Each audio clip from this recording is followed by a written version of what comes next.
मुगल काल के अय्यास राजा। मुगल काल के कुछ राजाओं के बारे में कहा जाता है कि वे अय्यास थे जिन्हें शासन का अधिकार था। इन राजाओं में से कुछ प्रसिद्ध राजा शामिल थे जिनके बारे में आज की इस वीडियो में हम आपको बताने वाले हैं। तो वीडियो में अंत तक बने रहें हमारे साथ। शुरू करते हैं आज का यह वीडियो, लेकिन इससे पहले यदि अभी तक आपने हमारे चैनल द काउंटडाउन मेस को सब्सक्राइब नहीं किया है तो कृपया हमारे चैनल को सब्सक्राइब कर लें और पास में बने बेल आइकन बटन को जरूर दबाएं ताकि हमारे चैनल की लेटेस्ट अपडेट आप तक सबसे पहले पहुंच जाए। दोस्तों, महाराजा भूपेंद्र सिंह को एक अय्यास राजा के रूप में जाना जाता है। दीवान जन्मदास नाम की एक किताब के अनुसार राजा भूपेंद्र सिंह लड़कियों के बहुत शौकीन थे। यही वजह है कि 350 रखैल के साथ ही राजा की 6 पत्नियां थीं। इसके साथ ही राजा भूपेंद्र सिंह को न्यूड पार्टियों का शौक था। राजा के महल में कई तालाब थे जिसमें वो सुंदर सुंदर लड़कियों के साथ नहाते थे और उनके साथ संभोग करते थे। इसके साथ ही राजा भूपेंद्र सिंह लड़कियों को सजवाने के लिए बाहर से लोगों को बुलाते थे। शाहजहां भारत के मुगल साम्राज्य के एक महान शासक थे जिन्हें उनकी ज्वेलरी के लिए भी जाना जाता है।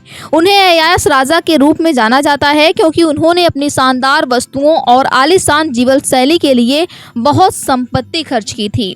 शाहजहां का नाम आज भी ताजमहल के निर्माण से जुड़ा हुआ है जो उन्होंने अपनी प्रिय पत्नी मुमताज महल की याद में बनवाया था।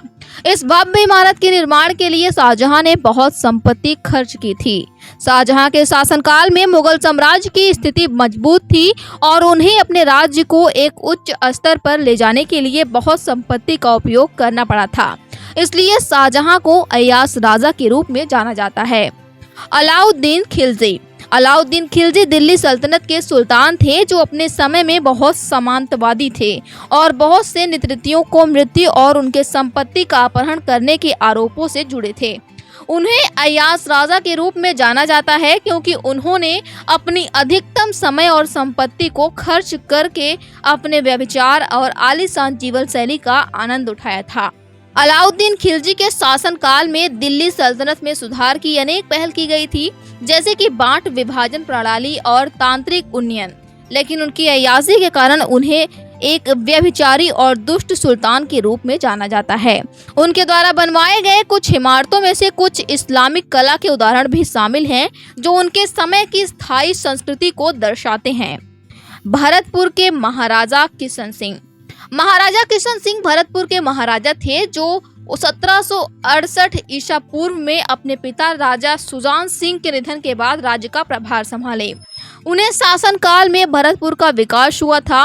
वे एक समय के लिए मुगल शासक अहमद शाह दुर्रानी के उपासक थे, लेकिन बाद में उन्होंने शासन के लिए स्वतंत्रता प्राप्त कर ली। महाराजा किशन सिंह अपनी अय्यासी के कारण जाने जाते थे।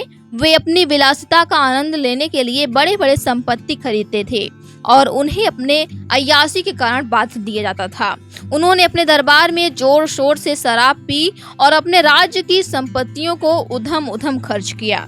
उन्होंने अपनी अय्यासी के लिए भी कुछ बड़े बड़े महलों का निर्माण करवाया था। महाराजा किशन सिंह के समय में वे कुछ ऐसी घटनाओं के शिकार हुए थे जो उनकी अय्यासी के कारण हुए थे। उनकी विलासिता के चलते उन्होंने राज्य के विकास में ध्यान भी नहीं दिया था। मोहम्मद शाह रंगीला। मुगल साम्राज्य के शासक मोहम्मद शाह रंगीला को अय्यास राजा कहा जाता है। उनकी सुंदरता, शान और आनंदप्रद भाव उन्हें एक लोकप्रिय शासक बनाते थे, लेकिन उनके अंतिम दिनों में अय्याशी उनके स्थान को क्षतिग्रस्त कर दिया था। उन्होंने विशाल अर्थात उल्लेखनीय धन संपत्ति और संसाधनों को अपने लिए इस्तेमाल किया और उनकी अय्यासी दुर्दशा स्थितियों को उनकी निजी जिंदगी में उजागर किया गया।